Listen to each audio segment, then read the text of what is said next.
2004 రాజశేఖర రెడ్డి గారు ముఖ్యమంత్రి అయిన తర్వాత 2006, 7, 8 ఆ ప్రాంతంలో పోలవరాన్ని అనౌన్స్ చేయడం జరిగింది. అప్పుడు పోలవరానికి అనౌన్స్ చేసినప్పుడు దాని యొక్క కాస్ట్ 6,000 కోట్ల రూపాయలని చెప్పడం జరిగింది. ఈ రోజున అది 66,000 కోట్లు దాటేసి ఇప్పటికీ కూడా ఇంకా పూర్తిగా కూడా మొన్న కూడా నేను చెప్పాను, ల్యాండ్ ఎక్విజిషన్ పూర్తిగా అవ్వలేదు. తర్వాత ఛత్తీస్గఢ్ గవర్నమెంట్ పర్మిషన్ ఇవ్వాలి, ఒరిస్సా గవర్నమెంట్ పర్మిషన్ ఇవ్వాలి. ఛత్తీస్గఢ్లో 4 గ్రామాలు, ఒరిస్సాలో 8 గ్రామాలు వాళ్ళకి మునిగిపోతున్నాయి. ఆ గవర్నమెంట్తో మాట్లాడారు, పర్మిషన్ తెచ్చుకోవాలి. ఇక్కడ పోలవరం నిర్వాసితులకు కూడా భూమి కోల్పోయిన వాళ్ళకు కూడా ఇంకా కాంపన్సేషన్ ఇవ్వలేదు. పోలవరం గురించి కట్టిన కొన్ని కాలనీలు అయితే ఈ రోజున శిథిలావస్థలో ఉన్నాయి. అంటే పోలవరాన్ని ఎప్పుడూ కూడా కాంగ్రెస్ గవర్నమెంట్ అయిపోయిన తర్వాత వీళ్ళు నేషనల్ ప్రాజెక్ట్ కింద కాంగ్రెస్ గవర్నమెంట్ లాస్ట్ ముఖ్యమంత్రి కిరణ్ కుమార్ రెడ్డి గారు దాన్ని నేషనల్ ప్రాజెక్ట్ కింద అనౌన్స్ చేయించి కేంద్రమే కట్టే విధంగా మేము ఒప్పందం కుదుర్చుకున్నాం. బట్ స్టేట్ గవర్నమెంట్ కడతానని తీసుకుంది 2014, ఈవేళ 12 సంవత్సరాలు. ఇప్పటికీ కూడా స్టేట్ గవర్నమెంట్ కట్టలేని పరిస్థితి. ఎందువల్లంటే లోపభూయిష్టమైన నిర్మాణం పోలవరం. ఈవేళ అన్నిటికన్నా పెద్ద ఫాల్ట్ ఏం జరుగుతూ ఉందంటే దీన్ని 100% పోలవరాన్ని వ్యాపార దృక్పథంలో ఇక్కడ ఏటీఎం కింద డబ్బులు సంపాదించే ఒక మిషన్ కింద ఈ స్టేట్ గవర్నమెంట్ భావిస్తుంది. నేను మొన్న ట్రైబల్ వెల్ఫేర్ మినిస్ట్రీకి ఒక లెటర్ రాశాను. పోలవరం భూములు 5th షెడ్యూల్లో ఏపీఎల్టీఆర్ 1/70 కింద ఉన్నాయి. ఈ భూములు ప్రైవేట్ వాళ్ళకి ఇవ్వడం అంటే వైలేషన్. ప్రైవేట్ వాళ్ళకి ఎలాగిస్తుందని మీరు అడగవచ్చు. ఈవేళ పోలవరం కట్టిన తర్వాత మనకి పోలవరం బహుళార్థ సాధక ప్రాజెక్టు, సాగునీరు, తాగునీరు, విశాఖపట్నానికి తాగునీరు, ఇదంతా రైతులకి సాగునీరు. తర్వాత హైడ్రో పవర్ అన్నది పోలవరం ఏం చేయాలంటే హైడ్రో పవర్ ఏపీ జెన్కోకి ఇవ్వాలి. ఇది ఎందుకంటే అది గవర్నమెంట్ సంస్థ కాబట్టి వాళ్ళకి ఇవ్వడానికి ఛాన్స్ ఉంటుంది. కానీ ఈ వైలేషన్ ఆఫ్ 5th షెడ్యూల్ అంటే రైతుల దగ్గర, అంటే షెడ్యూల్ ట్రైబ్ రైతుల దగ్గర తీసుకున్న భూమి అది గవర్నమెంట్ వాడుకోవచ్చు, గవర్నమెంట్లో ఉన్న సంస్థలు వాడుకోవచ్చు. అంతేగాని వాళ్ళ దగ్గర తీసుకున్న భూమి ప్రైవేట్ వాళ్ళకి ఇవ్వడానికి ఎటువంటి పరిస్థితుల్లో ఆస్కారం. ఎవరికి ఇచ్చారు ప్రైవేట్ వాళ్ళకంటే జగన్ గారు ఏమో గ్రీన్కోకి ఇచ్చారు, ఈయనేమో మెగాకి ఇచ్చారు. అంటే పవర్ ఉత్పత్తి చేయడానికి ఒకళ్ళేమో గ్రీన్కోకి, ఒకళ్ళు మెగాకి. ఇది complete of violation of Samatha judgment. 1970లో వచ్చిన సమతా జడ్జిమెంట్కి ఇది పూర్తిగా విరుద్ధంగా ఉంది. కాబట్టి సుప్రీంకోర్టు ఇచ్చిన జడ్జిమెంట్ విరుద్ధంగా ఉందని చెప్పేసి నేను ట్రైబల్ వెల్ఫేర్ మినిస్టర్కి నేను రాస్తే ఇవాళ అక్కడి నుంచి ఒక రిప్లై వచ్చింది. దాని ప్రకారం చీఫ్ సెక్రటరీని వాళ్ళు ఎక్స్ప్లెనేషన్ అడిగారు. ఎక్స్ప్లెనేషన్ అడుగుతూ దీన్ని చెక్ చేయడానికని చెప్పి నేషనల్ కమిషన్ ఆఫ్ ట్రైబల్ అఫైర్స్ని, నేషనల్ కమిషన్ ఆఫ్ ట్రైబల్ వెల్ఫేర్ని వాళ్ళు నేషనల్ కమిషన్ ఆఫ్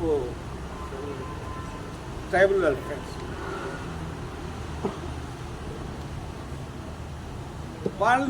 వాళ్ళు అడిగారు.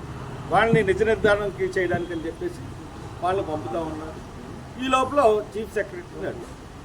అంటే నేను అడుగుతూ ఉన్నాను, చంద్రబాబు నాయుడు గారు మీరు ముఖ్యమంత్రి, జగన్ గారు ముఖ్యమంత్రి, ఇప్పుడు ఒక పేదల దగ్గర వాళ్ళని నివాస స్థలాలన్నీ ఖాళీ చేసి వాళ్ళు ఎప్పటి నుంచో ఉంటున్న నివాసాలను ఖాళీ చేసేసి ఆ భూముల్ని గంపగుత్తంగా మీరు ప్రైవేట్ సంస్థలకు ఇవ్వడం ఎంతవరకు కరెక్ట్?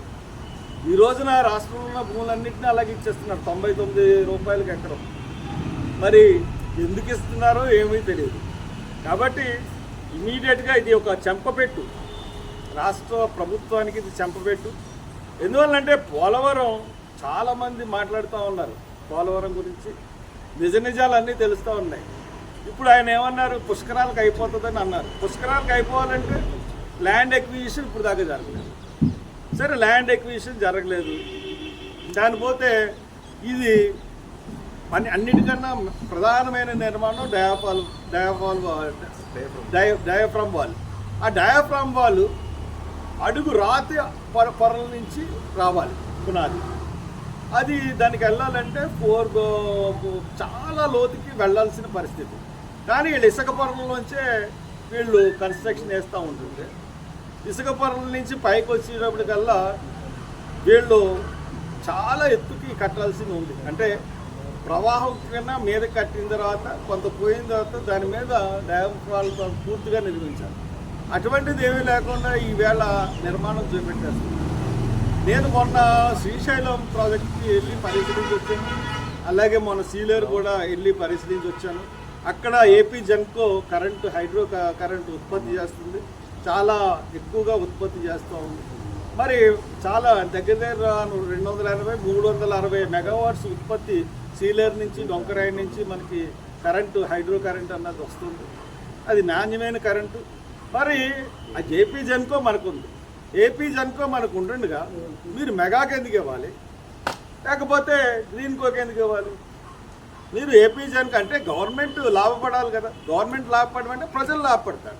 ప్రజలు లాభపడకుండా మీరు ప్రైవేట్ కంపెనీలకి ఎందుకు ఇవన్నీ కట్టబెట్టి మీరు వాళ్ళకి లాభాలు చేకూర్చాలని ఎందుకు ప్రయత్నిస్తున్నారు? ఒక ముఖ్యమంత్రిగా ప్రజల సంక్షేమం మీరు ఆలోచించాలా, లేకపోతే ప్రైవేట్ కంపెనీల వాళ్ళకి మీరు వాళ్ళ సంపాదన వాళ్ళ సంక్షేమం మీరు ఆలోచిస్తారా? ఇది తప్పు. కాబట్టి దీని మీద సెంట్రల్ గవర్నమెంట్ ప్రతిస్పందించినందుకు నేను కృతజ్ఞతలు తెలుపుతున్నాను. ఇమీడియట్గా ఏమాత్రం తేడా వచ్చినా కానీ నేను దీన్ని కూడా ఈ ప్రైవేట్ కంపెనీలకి బాగా చంద్రబాబు నాయుడు గారు దోచిపెట్టేస్తున్నారు. దానికి ఇంకో తారకాణం ఏంటంటే, మొన్న ఆయన మాట్లాడుతూ ఈ డేటా సెంటర్లకి నీరు ఎంత ఉంది, డేటా సెంటర్లకి 3.8 టీఎంసీ నీళ్ళే అని అన్నారు. 3.8 టీఎంసీ నీళ్ళు అంటే ఆయనకి తెలుసు అన్నాడో తెలియకన్నాడో తెలియదు, కానీ 5.6 టీఎంసీలు నీళ్లు విశాఖపట్నానికి సరిపోతాయి. 5.8 టీఎంసీ నీళ్లు విశాఖపట్నం 4 రోజులు సరిపోతాయి. అటువంటిది 3.8 టీఎంసీ నీళ్ళే కదా వాళ్ళకి అడిగేది. అంటే 3 సంఖ్య చిన్నగా ఉందనుకున్నాడేమో. ఇప్పుడు ఒక్కొక్క ఇక్కడ ప్రాజెక్టులో ఎక్కడెక్కడైనా సరే 120, 190, 260 ఇలాగా టీఎంసీ నీళ్లు నిల్వ ఉంటాయి. అన్నిటికన్నా ఎక్కువ నిల్వ ఉండాల్సిన పరిస్థితి పోలవరం సరిగ్గా కట్టకపోతే అంత టీఎంసీ ఉందో అంతా కానీ ఒక్కసారిగా కానీ డ్యామ్కి ఏదైనా జరిగిందంటే కాకినాడ నుంచి భీమవరం వరకు ఒక్క పల్లి ఉండదు. అందుగురించే మొదటి నుంచి కూడా దీని గురించి నేను చెప్తా ఉన్నాను. ఈ రోజున ఒక విషయంలో వీళ్ళు ఒక దొంగల కింద దొరికింది రాష్ట్ర ప్రభుత్వం. అలాగే ఈ డేటా సెంటర్లకు కూడా కరెంటు సప్లై చేసేది కూడా మనమేమో నీళ్ళు ఇస్తున్నాం, మనం భూములు ఇస్తున్నాం. కరెంటు సప్లై చేయడానికి ఎవరికి ఇస్తున్నారండి? గూగుల్ వాళ్ళు అదానికి ఇస్తున్నారు. అలాగా అదానికి కూడా ఏంటి, లేకపోతే అంబానీ సెంటర్ ఉంది, వాళ్ళు ఎవరికి ఇస్తారో తెలియదు.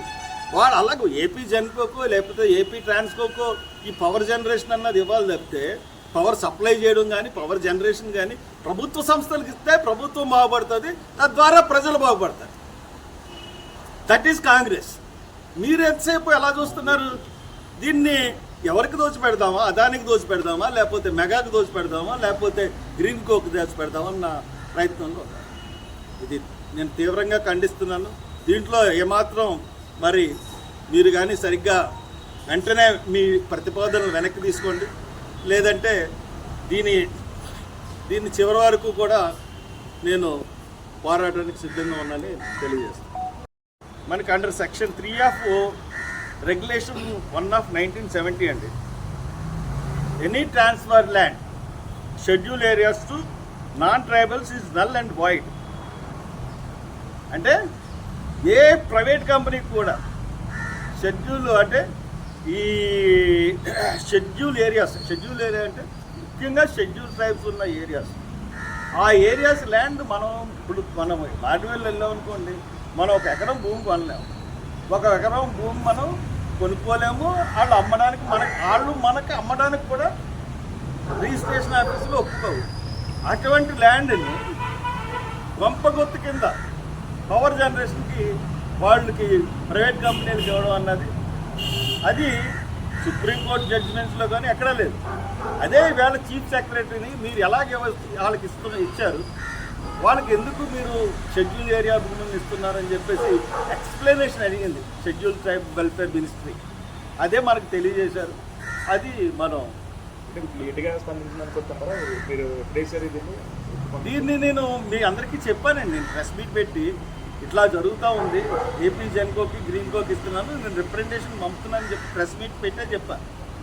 దాన్ని మన ప్రెస్ మీట్లు వీళ్ళు పెట్టుకునే పరిస్థితులు ఉండవు కదండి. స్టేట్ గవర్నమెంట్ వాళ్ళు సెంట్రల్ గవర్నమెంట్కు లెటర్ రాశారు, దాన్ని పర్సూ చేశాడు శ్రీరాజు.